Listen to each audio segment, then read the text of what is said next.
Welcome to another episode of the Washington State Retirement Planning Podcast. I'm your host, Ethan Meikle, and if you're new here, I specialize in helping you guys understand your complicated retirement benefits so that you can utilize them to retire earlier and pay less in taxes.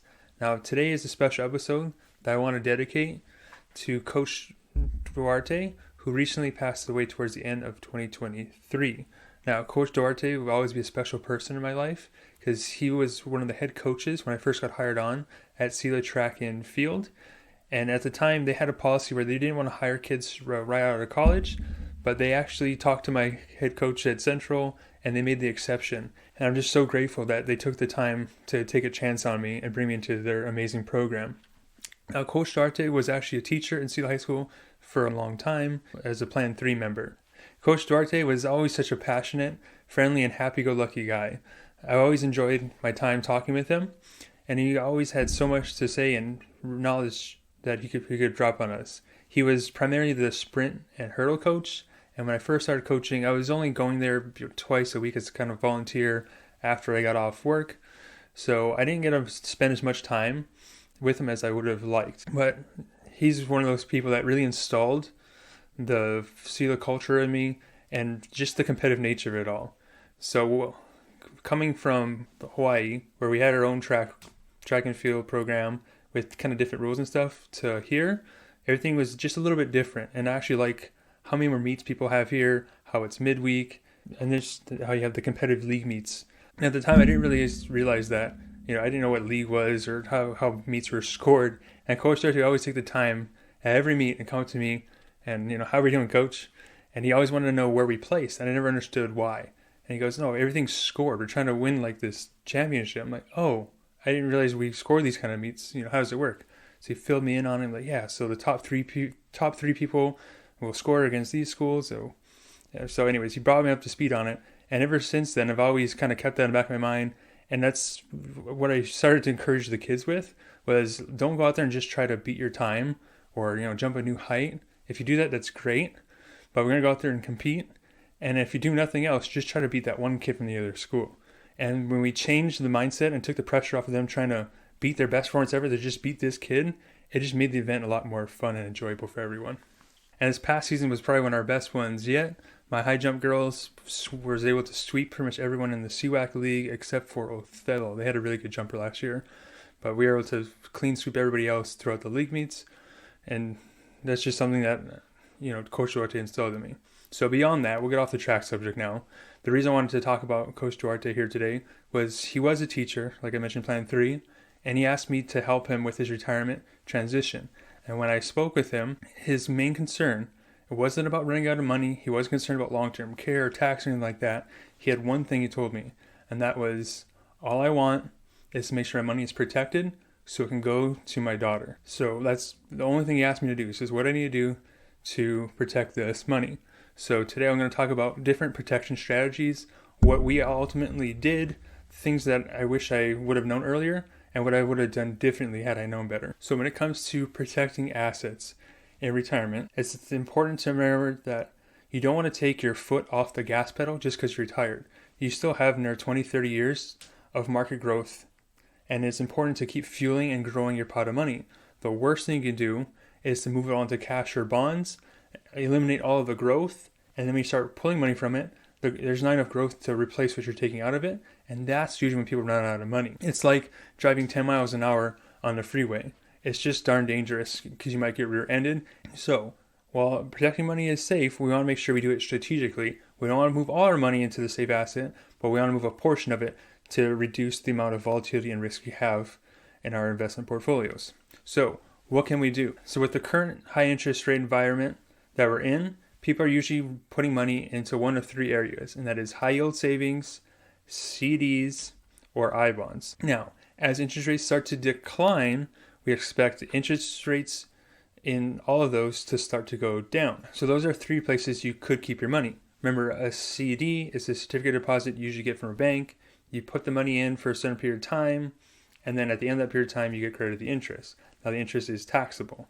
Now, I've never really been a real big fan of CDs just because I know there's higher interest options out there that are just as safe. Another way you could go is with I bonds, which is those inflationary bonds. So those are good back in 2022 when inflation was sky high and these things were paying 9 or 8% per year. That was a great investment at that time. But now as inflation has been coming down, they're trying to pay less and less. Currently, as recording of this, they're only paying a little over 5%, which is still better than CDs or high yield savings accounts, but it is substantially a lot less than we were getting before, and we could drop below 4% when they renew those rates in April.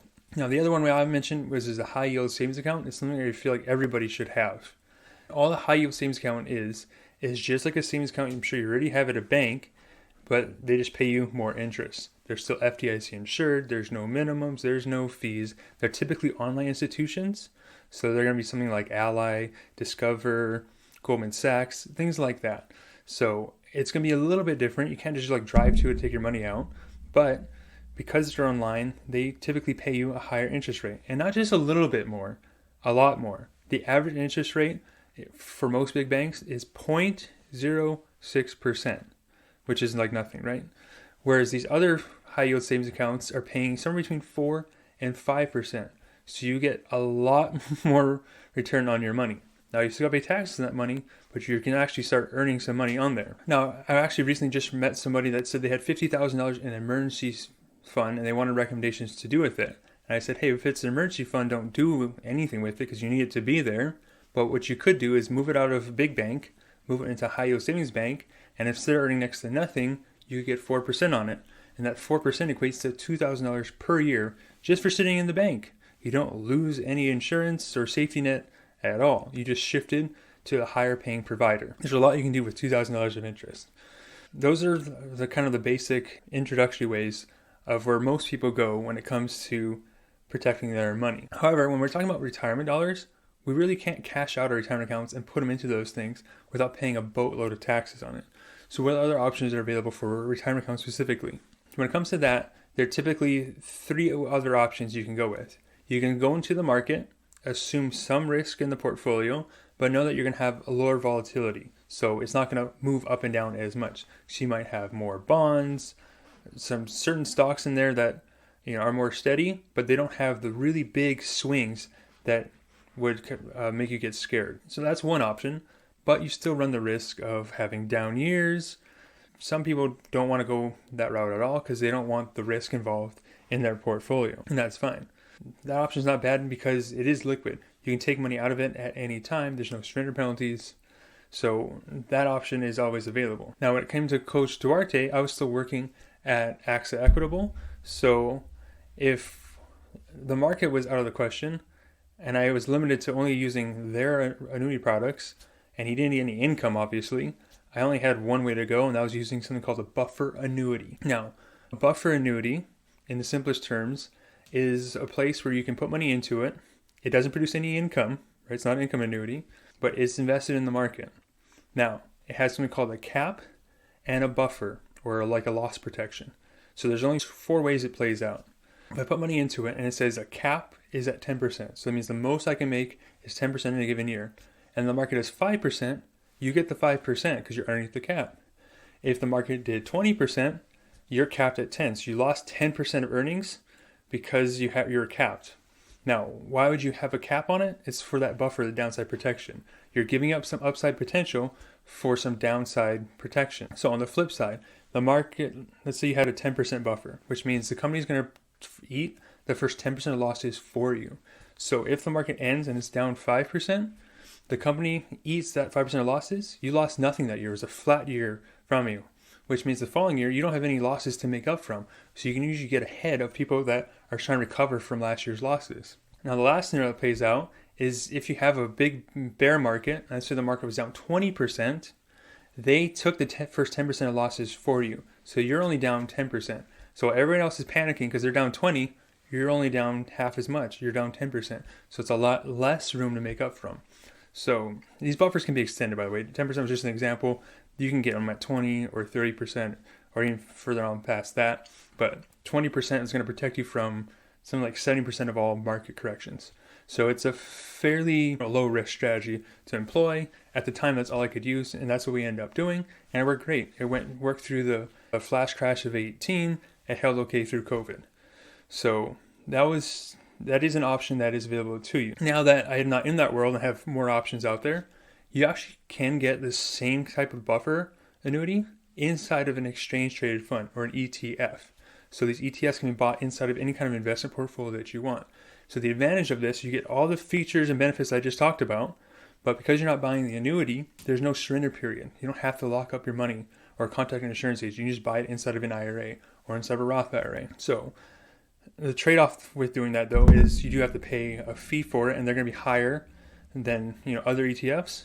I've seen these range from 0.5% to 0.8%, so it's about what you'd pay for like an American funds mutual fund anyways.